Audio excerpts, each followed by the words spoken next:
Picture this. A single decision, made in the quiet of your mind, becomes the lever that moves your entire life. One choice, set in stone, reshapes your world. Not tomorrow, but now. That's the power of a personal standard. It's not just a rule, it's a declaration. A line in the sand that says, "This is who I am. This is the life I'm building. And I will not waver." But here's the secret no one tells you. You don't rise to the level of your ambitions. You fall to the level of your discipline.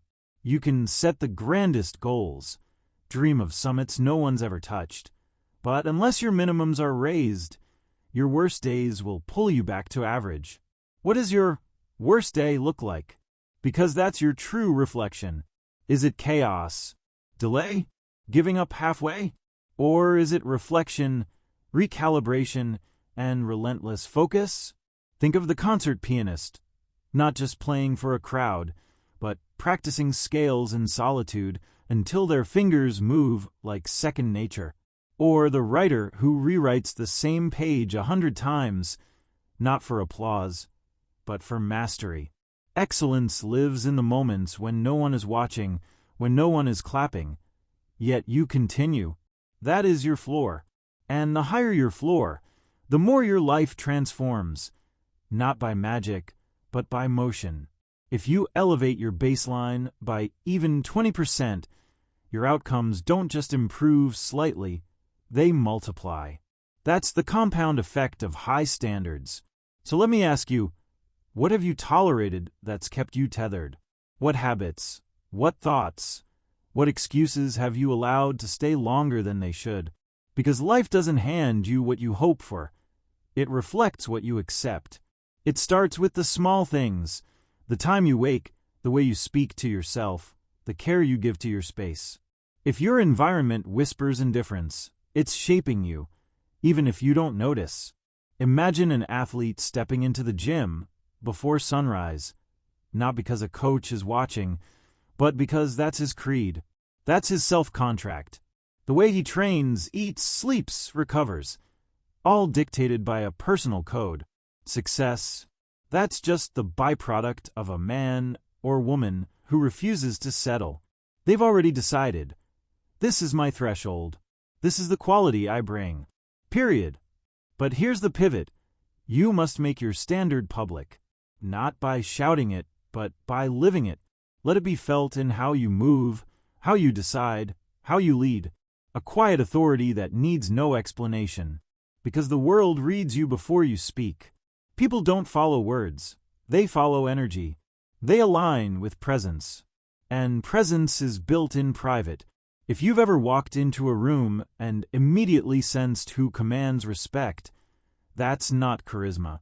That's integrity lived daily. That's standards made visible through conduct. Your life teaches people how to treat you. Every time you let something slide, you've trained them to believe that's your level. But every time you stand firm, even silently, you're broadcasting. Here's the bar. Here's where I stand. And no, this isn't arrogance. It's alignment. The person who respects themselves creates a ripple. It's why the best leaders don't demand loyalty. They inspire it. They don't seek admiration. They embody it. Remember this. A personal code is not just about performance. It's about peace. When you know where you stand, decisions become clearer. You're not debating with yourself in moments of pressure. You're acting on decisions already made in peace. When challenges come, and they will, you won't have to ask, "What do I do now?" You'll already know, because you decided when the winds were still. That is power. So the real question isn't how high your goals are, but how high your standards are. Raise your minimums, and your life rises with them. What's the lowest behavior you'll accept from yourself, starting today? Draw that line, and let the world meet you there. Let me take you back, not to the beginning, but to the space in between. That silent stretch where most dreams quietly die. It's not when people fail, it's when they drift. That slow fade into good enough, into habits that dull the edge, into days that start and end without intention. But here's a truth that will reshape your trajectory.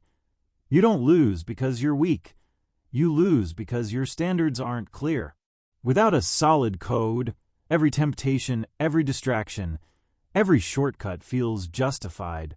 Think of the sculptor, chipping away at marble, alone in his studio. There's no applause, no promises of success. Just stone, chisel, and resolve. He isn't sculpting just a statue. He's carving himself with every stroke. That's how standards work. They're your silent sculptor. What's the stone you've been avoiding? What habit feels too heavy to lift? Because that's where your next level lives, on the other side of the work you've postponed. And no, you don't need motivation to get there. Motivation is weather. It changes. What you need is momentum. Discipline creates that. It turns "I don't feel like it" into "I'm doing it anyway." Picture the farmer waking before dawn, watering the soil with no sprouts in sight. His neighbors laugh. His progress is invisible. Yet he persists. Seasons change, and when the harvest comes, the same people who doubted him now marvel. That is the reward of consistency. It's the most overlooked superpower. No lightning bolts, no headlines, just daily proof that you are who you say you are. Here's what most never grasp. Every small action, every commitment kept is a vote cast for the person you are becoming. It's not about perfection. It's about persistence. If you show up, over and over, even when no one notices, the world eventually has no choice but to notice. Because the one who stays when others fade becomes undeniable. Now, ask yourself, are your habits matching the future you want? Are you rehearsing greatness or excuses? Because your routine, that's your real resume. It's not what you say you'll do, it's what you practice when it's inconvenient. You want confidence? It's built in these moments. Confidence is earned when you show yourself you can trust yourself. Every morning you keep a promise. Every time you push one more rep, one more page, one more call, that's you voting for your future self. Consistency compounds over weeks, months, years, and suddenly you're not hoping for success. You're expecting it, not out of arrogance, but out of evidence. You've done the work. Let me give you a challenge. Choose one standard today. Just one. Make it your anchor. Maybe it's "I never quit," or "I finish what I start," or "I show up early." Let that standard live in your bones. Then, protect it like a treasure, and repeat it until it becomes your nature. Because when it's embedded in you, when it's automatic, that's when life bends in your favor. That's when doors open not by luck, but by right. Because you've prepared in silence for the moments that matter. What you repeat becomes who you are. So build that repetition with intention. Forge it with fire. And when the world tests you, because it will, you'll already have the answer. You'll already have the standard. And remember, you are not here to blend in. You are here to become the example others didn't know they needed. Your life can be that signal, the one that silently tells others, "Rise. There's more in you." Set that standard. Then live it, loudly, boldly, consistently. And the world, it will have no choice but to follow your lead. Now let me show you where real strength is forged, not in the spotlight, not when the stage is set, but in the silence before the storm. Every trial you face doesn't shape you, it reveals you. The pressure, the chaos, the unexpected, they don't make you strong. They show whether you've built yourself in the quiet hours. That's the difference between the ones who rise and the ones who collapse. The preparation you did when no one was looking. Think of the architect, drafting blueprints for a towering cathedral. Every line, every angle, every measurement considered long before the first stone is laid.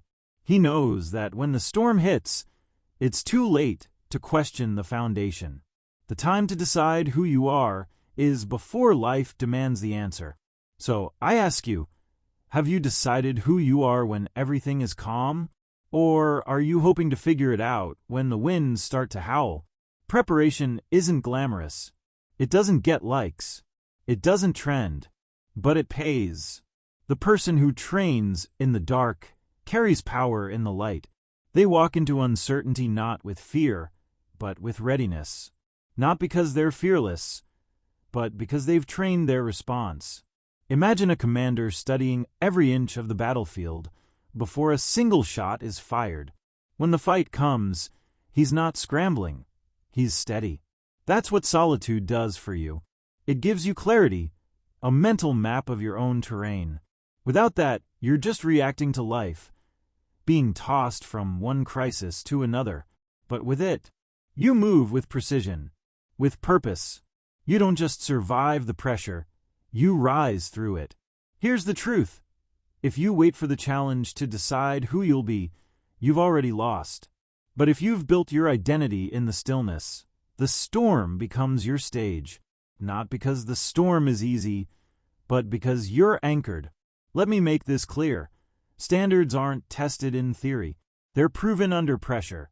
Anyone can say, "I don't quit," until life presses them. Anyone can claim, "I stand for excellence," until exhaustion creeps in.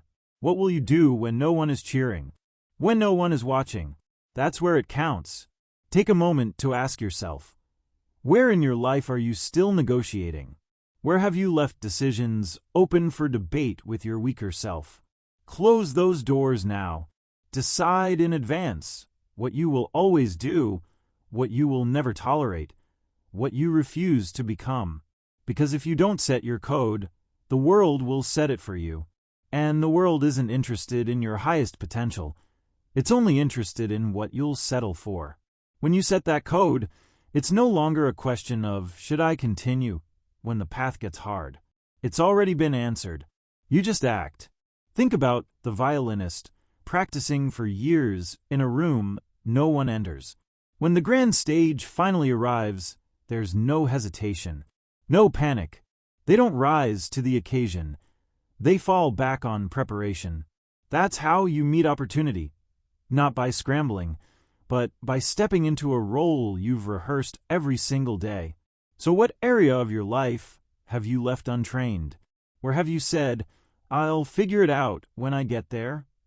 Because life doesn't wait for you to get ready. It rewards the prepared. Decide today. Decide who you'll be when you're tired, when you're misunderstood, when you're pushed to the edge. Because that version of you, prepared, unshakable, clear, that's the version that wins. And the best part, you can start building that version right now, in the quiet, in the unseen hours. Before the test arrives, the man or woman who decides ahead of time, they don't just survive life's challenges, they conquer them. Let me ask you something deeper. What are you carrying that's keeping you from rising? Because you can't ascend while gripping the weight of what no longer serves you. Elevation demands elimination. It's not just about adding new habits, new knowledge, new connections. It's also about releasing the outdated, the redundant, the unnecessary. Think of the climber scaling a peak. Every extra pound slows them down. Every unnecessary item increases the risk. They don't pack for comfort. They pack for the summit. And that's exactly how you have to approach your life. What beliefs, routines, or relationships are you hauling that keep you tethered to a lesser version of yourself? Not out of necessity, but out of familiarity. Comfort is deceptive. It feels safe, but it's often the anchor disguised as a cushion. Growth requires pruning. Before your life multiplies, your present must simplify. Before you can expand, you must let go. Imagine an artist stepping into a blank canvas. She doesn't bring every brush she owns, just the essential ones. She knows that excess creates noise. Clarity creates masterpieces.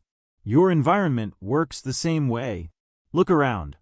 Is your space designed for progress, or is it a museum of distractions? Your environment isn't neutral. It's either lifting you up or pulling you back. Every object, every habit, every relationship sends a message. This is what you permit. So inspect your life like a master craftsman examines his tools before creating something extraordinary. What's dull? What's broken? What's outdated? It's time to let it go.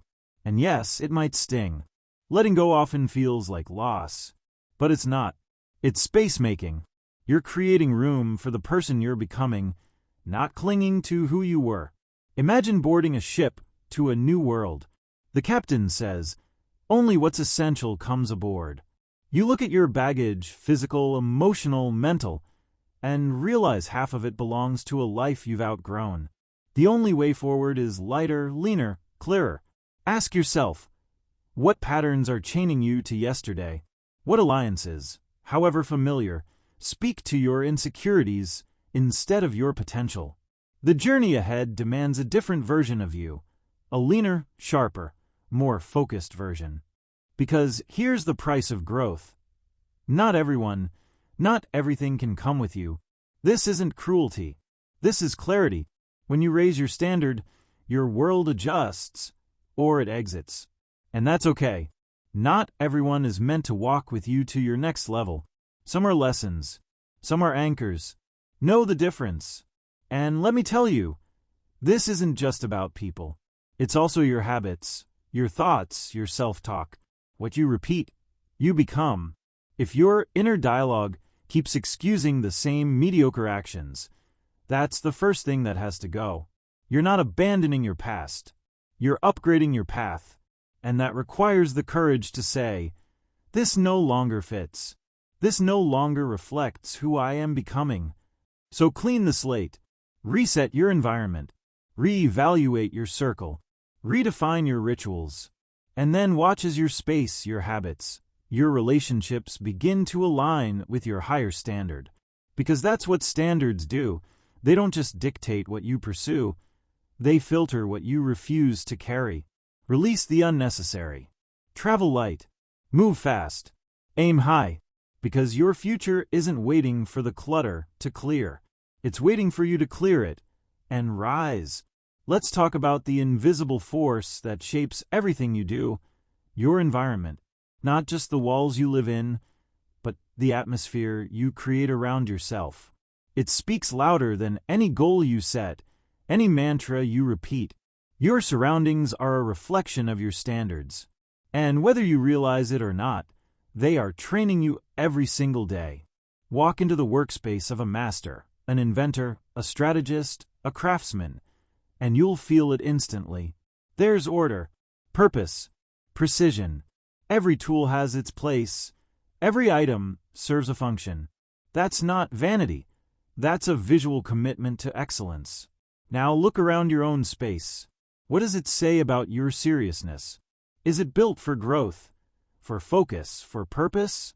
Or is it an accidental collection of yesterday's habits? Because make no mistake, your environment is not passive. It either pushes you forward or holds you back.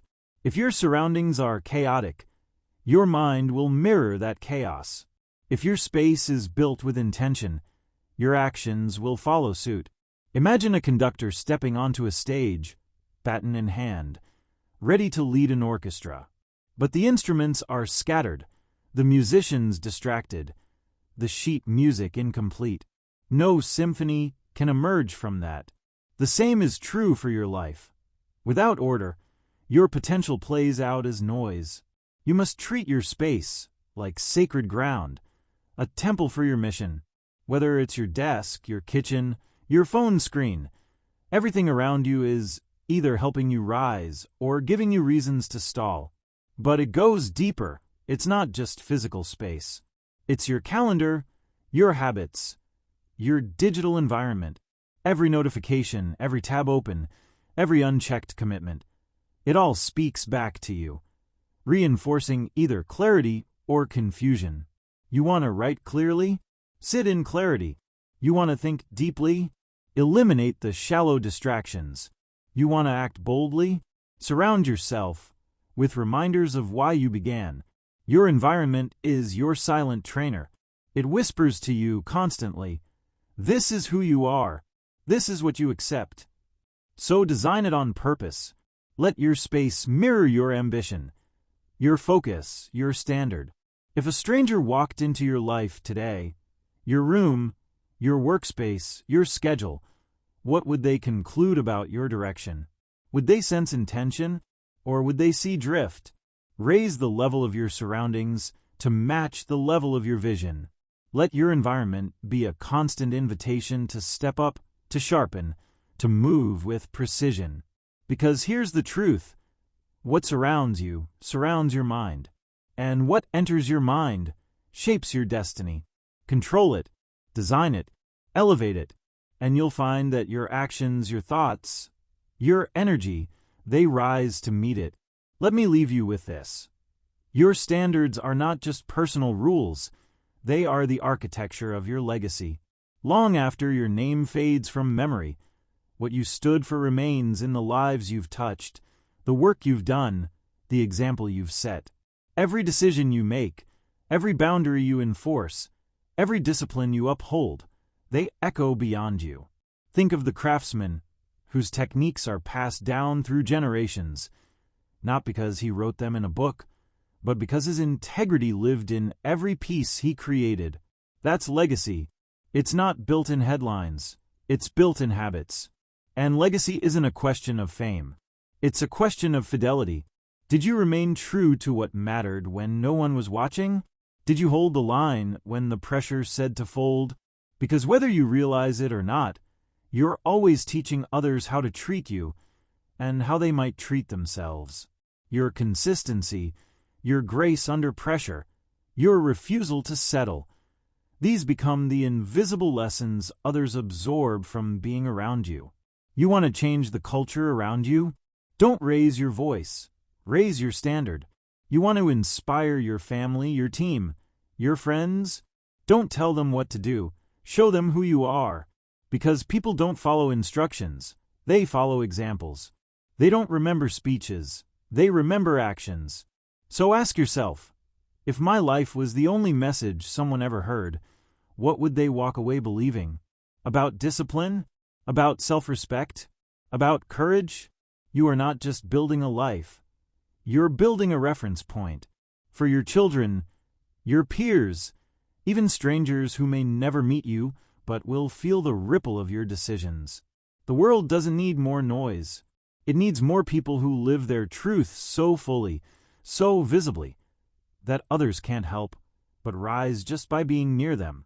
So let your life be that lighthouse. Silent, steady, unshaken, yet visible for miles. Let your consistency preach louder than any sermon. Let your integrity be the standard by which others recalibrate their own lives. And understand this: the man or woman who lives by a clear, unwavering code, they may not be the loudest, the flashiest, or the most followed, but they are the most remembered, because their life leaves a mark that time itself respects. So set your standard. Live it out loud. Let it introduce you before you speak, and let it defend you when you're gone. Because when the storm comes, and it will, the world won't remember what you said. It will remember who you were. That is your power. That is your legacy. That is your standard.